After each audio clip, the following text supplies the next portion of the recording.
So yun na nga mga ka-office, dito tayo sa Cromax Motors dito sa Imus, Cavite. Ayan. So for today's video, ayan, may available unit tayo na nire-restore dito. Ayan. Silipin natin tong unit na to mga ka-office at baka magustuhan nyo. Ayan. Sa unit na to mga ka-office ay ang kanyang engine ay C240. Ayan. So silipin natin yung kanyang engine mga ka-office. Ayan. Ayan yung kanyang engine mga ka-office, C240. Ayan. So malinis naman. At sa unit na to ay malapit-lapit na siyang matapos kasi nire-restore natin. Ayan. Ito rin yung kanyang pangilalim. Ayan. So maganda naman yung kanyang pangilalim mga ka-office. Ayan.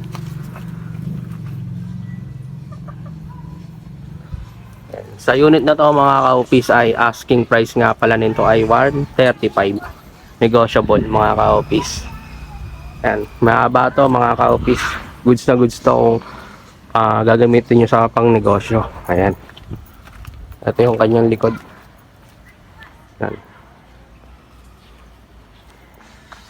Yung kanyang flooring ay synthetic. At yung kanyang bubong. At ito yung kanyang harapan. Ayan. Yung gauge niya nga pala ay functional na. Ayan. So, malapit-lapit na itong matapos mga ka-office. At mayroon na rin siyang ano. Ayan, ang kagandahan dyan. Nagana na rin yung kanyang handbrake. Ayan. So, kulang lang to sa linis. Ayan. Kasi nga naka-stock dito. Kasi ayan, malapit-lapit na rin naman ito matapos mga ka-office. Ayan. Available tong unit na to mga ka-office. Ito ay nagkakahalaga ng 135k, negotiable. Ayan. So kung interested po kayo, pwede nyo akong i-message sa Facebook. Ayan. O kaya mag-comment na lang po kayo para makita ko, para mapag-usapan natin tong unit na to. Ayan.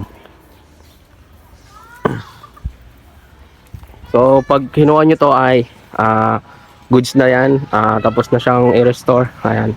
Then siguro i-restore na rin namin para gagamitin nyo na lang tong unit na to. Ayan.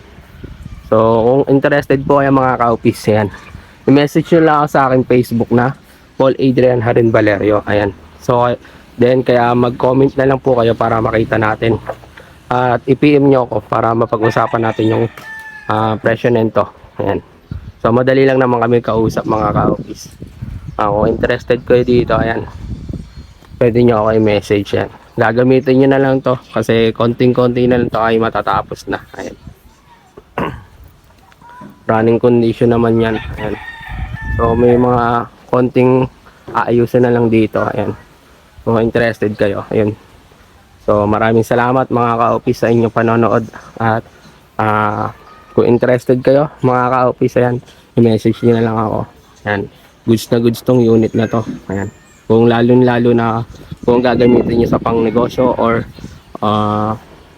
yun na nga, pang negosyo yan. The best sa pang negosyo kasi open yung kanyang likod. Ayan, pwede nyo ilagay yung mga paninda nyo. Ayan. So maraming salamat mga office. Medyo masakit-sakit yung lalamunan natin at medyo masama yung pakiramdam natin. Ayan. So ayun na nga lang. Maraming salamat po sa inyo mga ka-office. Kung bago pa lang po kayo rito ay paki-subscribe na lang po. Ayan. Maraming salamat po.